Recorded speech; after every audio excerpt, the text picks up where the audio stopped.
അതെ ഫ്രണ്ട്സ്, ഞാനിപ്പോൾ സഫീഖിൻ്റെ റൂമിൽ വന്നാ കേട്ടോ. നമ്മുടെ അടുത്തുള്ളൊരു ചങ്ങായിൻ്റെ റൂം തന്നെയാണ്. അപ്പോൾ ഒരു ഓൻ്റെ ഇവിടെ. അപ്പോൾ റൂമിൽ ഇങ്ങനെ വെയിറ്റ് ചെയ്യാൻ അവൻ.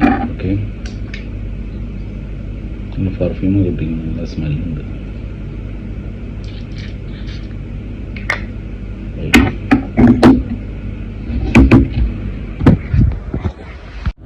ഇത് കണ്ടാൽ അവൻ ഇവിടെ കടന്നുറങ്ങുന്നുണ്ടെന്ന് വിചാരിക്കട്ടോ. നല്ല ഉറക്കായി വിചാരിച്ചു. അവൻ്റെ ഡ്രസ് ഇട്ടിട്ട് ഇവിടെ മൂടി ഇങ്ങനെ വെച്ച് പോയതാണ് ബെഡിൽ. ഞാനത് തുറന്നു കഴിഞ്ഞാൽ മെയിൻ റോഡാണ്. ഉൾക്കള്ളം സെറ്റപ്പുണ്ട്. ഉള്ള തലഭാഗത്തിൻ്റെ വണ്ടികളെ പോകും. റോഡ് തുറന്നു കഴിഞ്ഞാൽ